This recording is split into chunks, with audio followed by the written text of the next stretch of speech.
Chers amis paroissiens, bonjour. Demain, nous célébrerons la fête de l'Annonciation du Seigneur.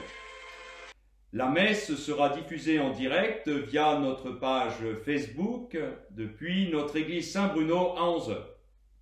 À midi, le pape invite tous les fidèles catholiques à réciter à Notre Père afin que le Seigneur, dit-il, entende la prière unanime de tous ses disciples qui se préparent à célébrer la victoire du ressuscité.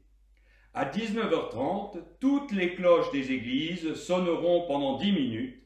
Vous êtes invités à déposer des lumignons au même moment sur le rebord de vos fenêtres pour manifester votre espérance en Dieu et soutenir celle de vos voisins.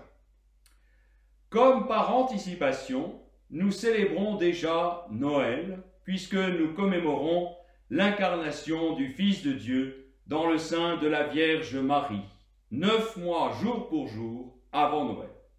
Que nos cœurs soient habités par cette même joie de Noël, puisque nous accueillons en ce jour le Sauveur du monde.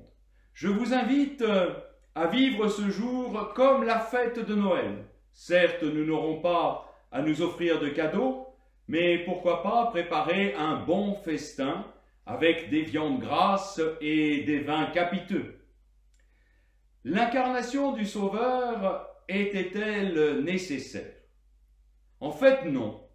Dieu aurait pu nous sauver autrement ou ne pas nous sauver du tout. Il est vrai que nous disons souvent que Dieu peut tout. On parle de lui comme le Tout-Puissant en amour. En fait, Dieu est certes tout-puissant, mais il est limité par une chose. Il ne peut pas ne pas nous aimer. J'en conclus que même si l'incarnation du Fils de Dieu, la seconde personne de la Sainte Trinité, n'était pas une nécessité, elle n'en demeure pas moins un témoignage de l'amour infini pour chacun d'entre nous. Jésus dira lui-même dans l'Évangile selon saint Jean, « Dieu a tellement aimé le monde qu'il a donné son Fils unique, afin que quiconque croit en lui ne se perde pas, mais obtienne la vie éternelle. » Qui pouvait réparer le péché de désobéissance du premier homme, sinon Dieu lui-même? L'Épître aux Hébreux explique que tous les sacrifices de l'Ancienne Alliance ne pouvaient en rien purifier l'homme. Qui offrait le sacrifice? Un prêtre, consacré au Seigneur de la descendance d'Aaron, certes, mais aussi un pécheur comme vous et moi. Qu'offrait-on? Des taureaux et des boucs, comme si le sang des animaux pouvait nous purifier de tout péché. Dieu ne pouvait se satisfaire de ce culte qui n'avait aucune valeur efficace de rachat, sinon celui de préfigurer le véritable sacrifice de son Fils. C'est Jésus-Christ, le juste par excellence, écrit saint Jean dans sa première épître, qui obtient le pardon de nos péchés, non seulement les nôtres, mais encore ceux du monde entier.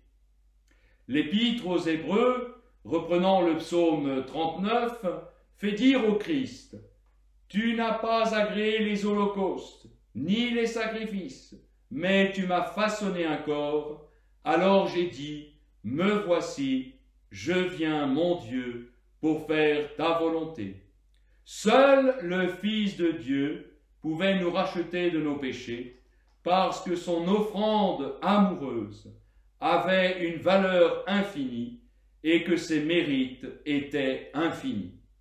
Mais Dieu a voulu se soumettre pour s'incarner et nous sauver à la volonté d'une femme, la Vierge Marie.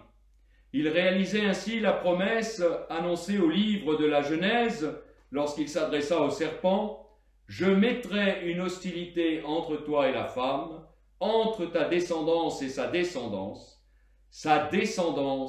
t'écrasera la tête. » Marie est la réalisation de cette promesse. Marie, remplie d'amour, dès sa conception, s'est rendue docile à la demande de l'archange Gabriel et a permis au Sauveur de s'incarner. Grâce au fiat de Marie, La lumière est entrée dans le monde. Et à tous ceux qui l'ont reçu, il a donné de pouvoir devenir enfants de Dieu. Pour terminer, je livre à votre méditation cette très belle prière que saint Bernard adressait à Marie en cette fête de l'Annonciation. Heureuse Vierge, ouvre ton cœur à la foi, tes lèvres à l'assentiment, ton sein au Créateur. Voici qu'au dehors, le désiré de toutes les nations frappe à ta porte. Ah, si pendant que tu tardes, il allait passer son chemin, t'obligeant à chercher de nouveau, dans les larmes, celui que ton cœur aime. Lève-toi, cours, ouvre-lui, lève-toi par la foi, cours par l'empressement à sa volonté, ouvre-lui par ton consentement.